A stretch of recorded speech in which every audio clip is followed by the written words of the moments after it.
ايوه يا عم امجد، سحبنا الناس اهو على اليوتيوب وعايزين نعرف انت ليه ما بتطلعش تعمل معايا فيديوهات. بص، هو حب الناس نعمة، طبعا. والناس بتقف تتصور معانا دلوقتي وفي الشارع وانت خرماني ومش عارف ايه وبقيت نجم يا عم والناس بتتصور، لغاية ما حصل حتة موقف غريب خلاني بقى ايه، لا يا عم بقى ايه، خليني كده في السر كده ومحدش ياخد باله منينا يعني. ايه اللي حصل؟ مرة كنت واقف في سوبر ماركت بشتري طلبات، خلصت ومش عارف ايه وبتاع واشتريت وحاسبت وكله تمام. فجأة انا باخد حاجاتي ولسه كده بلف، لقيت لك حاجة كده بسم الله ما شاء الله، هضبة. ضرفة. حاجة بقى جيم وعضلات، جاي من الجيم حالا بخاف لسه منهم انا نازل. دول. اه.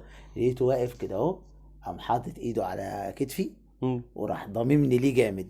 اوه. انا قلقت، دي فيها مجانس وترابيس. انا خفت، انا لقيت راسي في بطنه مم. وهو فوق، مم. وفجأة بالايد التانية ماسك الموبايل وبيقول لي ولا ما بتتصورش. لا، ده لو ما كانش بيتصور معاك هيتصور. قلت له لا طبعا بتصور.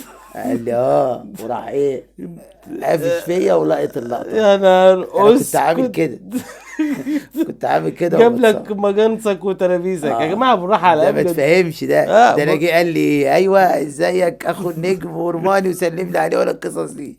ده فجأة نزل من على الجيم شافني قفش فيا والناحية التانية الموبايل وقال لي ولا ما بتتصور.